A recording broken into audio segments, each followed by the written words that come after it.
Hello and welcome back. The video you are about to watch is an abridged version of an hour-long interview that I had with Cedric, where we got to talk about so many aspects of the Challenge 42, his preparation, what he felt about everybody talking behind his back, and so much more. If you would like to gain access to the full Cedric interview, please consider supporting me over at patreon.com/angelcakevids, where when you sign up, you'll gain access to this interview as well as my entire catalog of all of my interviews, weekly live streams, premium challenge commentary videos that are not suitable over here on YouTube, premium reality TV commentary videos, and so much more. If you have any questions about my Patreon, please leave them down in the comment section below and I'll answer them as soon as possible. I want to say thank you to Cedric for sitting down with me and being very generous with his time. And now, on to the interview. Hello, and I'm excited today to be talking with a challenge finalist that TJ calls the nicest human to ever grace the show. I'm here with Cedric. Thank you for being here. How you doing? I'm good, man. Thank you so much for having me. It's blessed. I'm thankful. You know, it's another day. The sun is shining. I'm sure you can see with my setup. It's smoky though, but blessed nonetheless. Yeah, I wish this was under better circumstances, farther down in the challenge season. But the last time we talked was in the middle of season 41, before you had made the final, which I want to say congratulations for an incredible rookie season. Getting third place. So my next question was, how did you feel about your season 41 experience and the game you played and where you placed? Like, how do you feel looking back on it? I mean, grateful. First of all, grateful for even an opportunity. Secondly, I feel good about it. I don't think I played a crazy, like you said, we'll get into it, but I don't think I played like a crazy snaky game or anything. I had a fun time. You know, coming in third is never ideal. You always want to win. At least me. I don't know about everybody else. I'm not showing up to show out. I'm showing up to show out, you know? Yeah. So that was a little bit disappointing, but I was grateful to, you know, make it, get some money, and play with Michaela, who I love. Shout out Michaela. Yeah, I think it was a good season. Thank you also for the congratulations. Who were you keeping up with? Did you talk with anybody from your previous cast or from the challenge of any like live shows you went to? Like, who were some of the people that you kept up with between the seasons? Yeah, I mean, Will, I kept up with Will probably more than I kept up with anyone else from our season, just because that's my dog, you know? And then right there with Will, though, like Will, Justin, and I all had a group chat. I was supposed to go run a High Rocks with Justin, like, I don't know, maybe a month to 2 weeks before the season started. So, like, I was really locked in with them. I still talk to Michaela, Anissa, you know, everybody here and there. Gabe, I still talk to Gabe. Shout out Gabe. So, yeah, that's quite a few people. Like I was kept in the loop. That's surprising. I will say that's surprising about the whole Justin and Will thing. But I definitely did not hear another person's name that had quite a bit to say about you, and you guys had a conversation. But getting into the season to start out with, the challenge starts off with an introductory challenge with you guys running through the streets of Thailand. Can you take us, because we didn't get to see a whole lot of what was going on. Like, can you take us to what TJ is saying to y'all? And then were you prepared because of what happened on season 41, where you were like, okay, there could be something sneaky here? Yeah. First off, I also kept up with Sydney, which, you know, was there. Secondly, to answer the question that you asked just now, so I'm a terrible interview person. No, it's all good. Yeah, what can I tell you? I mean, like you said, from my previous experience in 41 going into the season, I was like, oh, we're going to Bangkok. Like, we're probably going to do something on the first day. You know what I mean? So although I didn't wear my running shoes per se, I wore like athletic dress-ish shoes. You know what I mean? So I wore shorts. You know what I mean? You see me, I'm in shorts because I wasn't going to get done dirty again. Last season, I was in a hoodie and sweatpants, 90 degrees.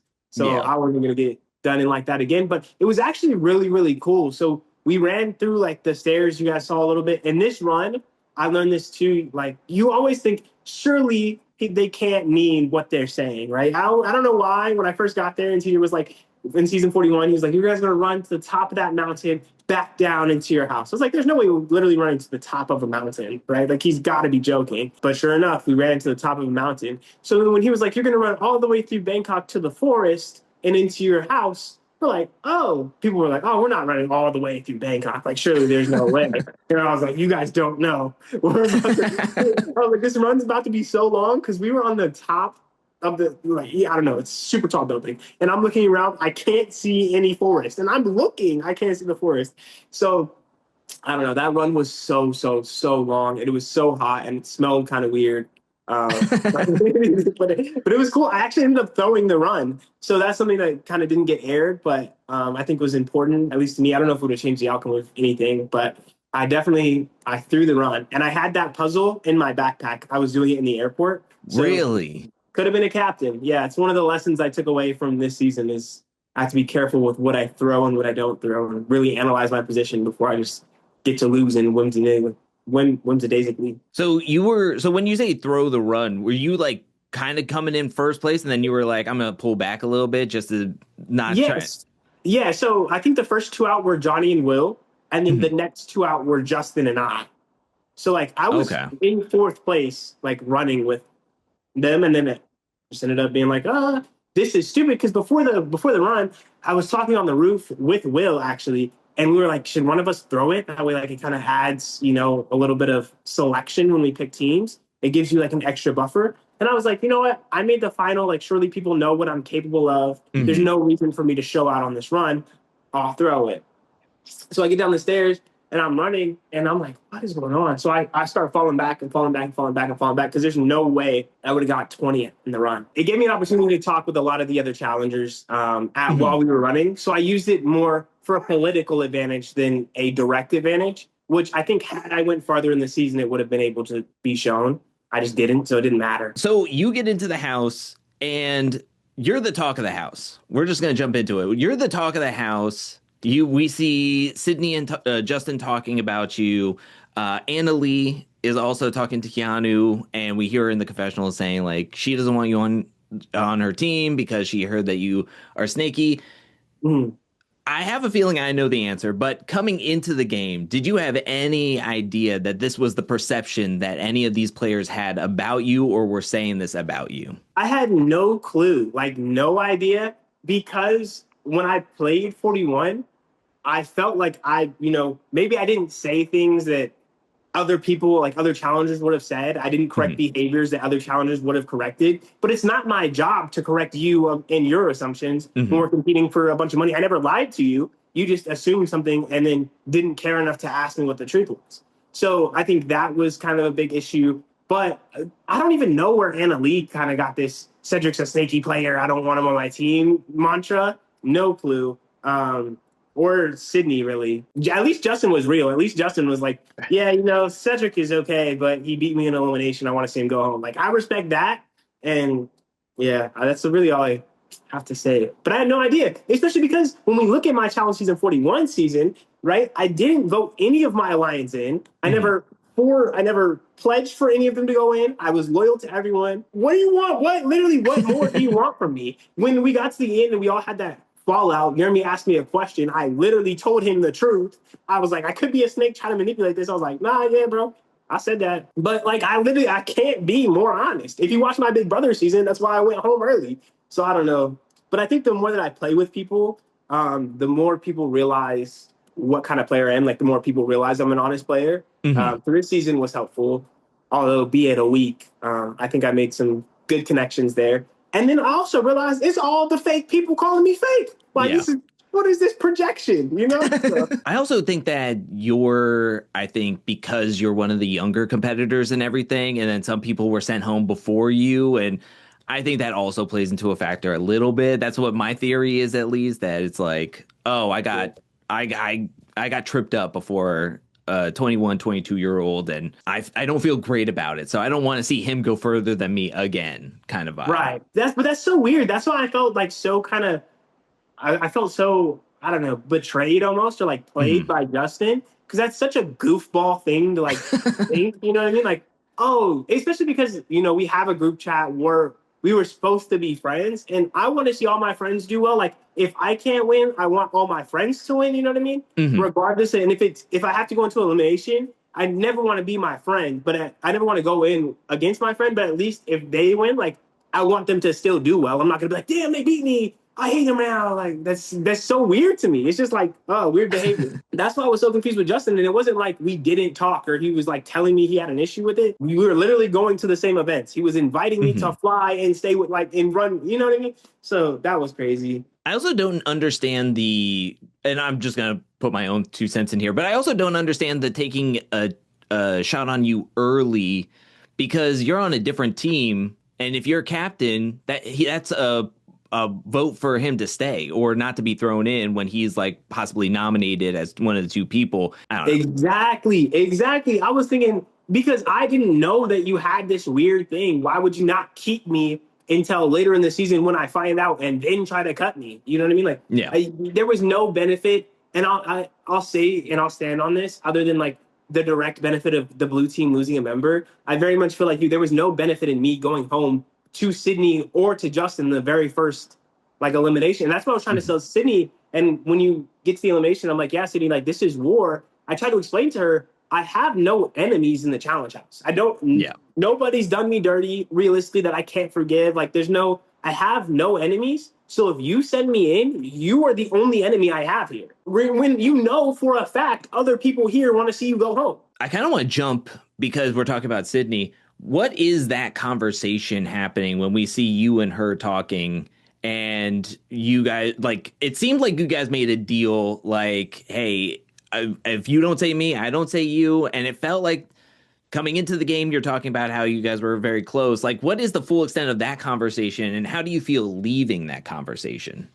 I felt good. So I knew it would be kind of an issue because Sydney and Jeremy were close, but I didn't think it would be like this big of an issue. So we had a conversation. I was like, hey, you're a captain. I feel good. Like, am I safe? And she was like, not really. And I was like, oh, okay. And then this is what had got me to like think more. She was like, well, I'm going to loop Justin in and Justin doesn't really want to see you go far. So the whole time Sydney's telling on Justin, which I don't think, oh my gosh, I didn't tell anybody this. The whole time Sydney's telling on Justin. And then we had that conversation, right? And she's like, okay, yeah, I feel good. That's all I need to know. Like, we're good. So I was like, oh, we're good. Like, fine.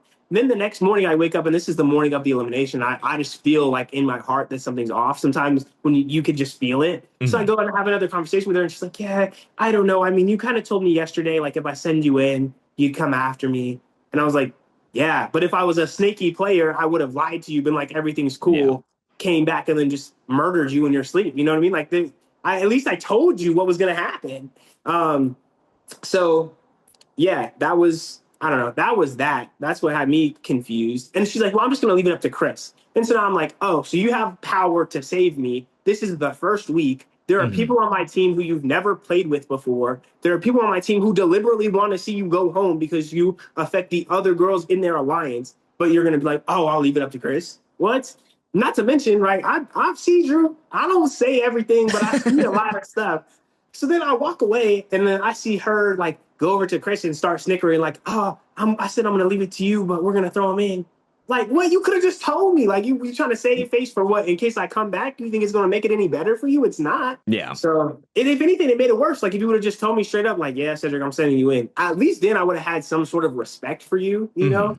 But this whole weird game, I don't know. Like I said, it's the fakest people calling me fake. So, what is your thought process being the first pick for Justin to be on a different team than him? We get 2 picks deep, and I'm instantly like, oh, they're trying to rail us right now. Your blue team, what is your first opinion on him? What are you thinking going into that daily challenge? And then what do you feel afterwards? So you are sent into elimination against one of the greatest that have ever played the challenge, a 7-time challenge champion, in Johnny Bananas. Like, what is your headspace going into that elimination? First of all, I like Johnny. So that was always like a little bit of a consolement. Like, I like Johnny, so at least I'm not losing to somebody who I dislike if I do lose, you know what I mean? Yeah.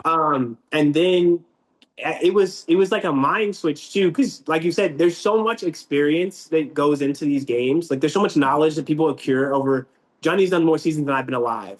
So there's so many, right? There's so many tricks he can pick up and kind of know. So that worries you a little bit because it's not like somebody's going into this for the first time. They kind of can game plan and use their knowledge. So that was a little bit worrisome, but I was, I didn't want to see Johnny down there.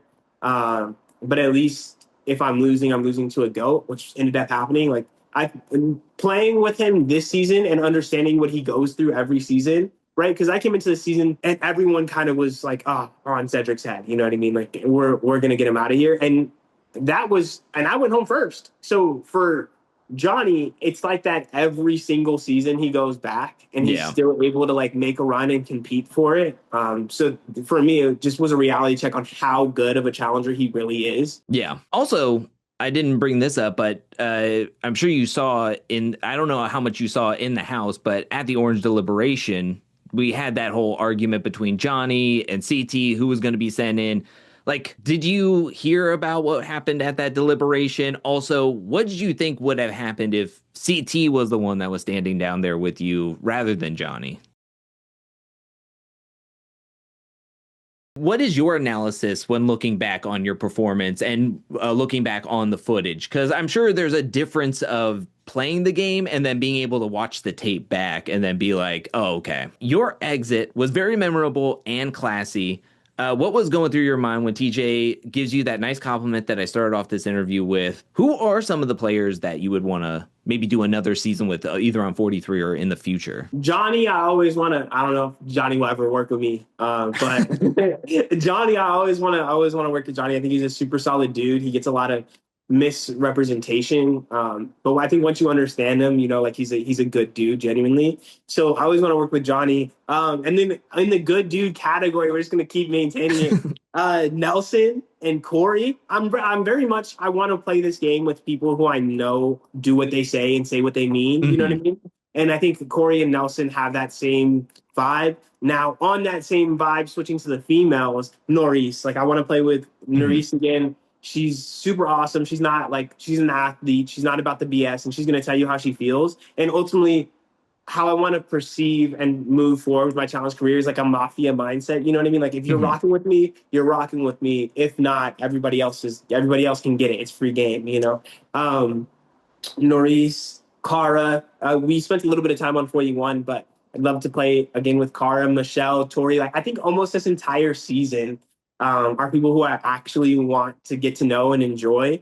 So it was kind of rough leaving, but I hope that I get to see them all again.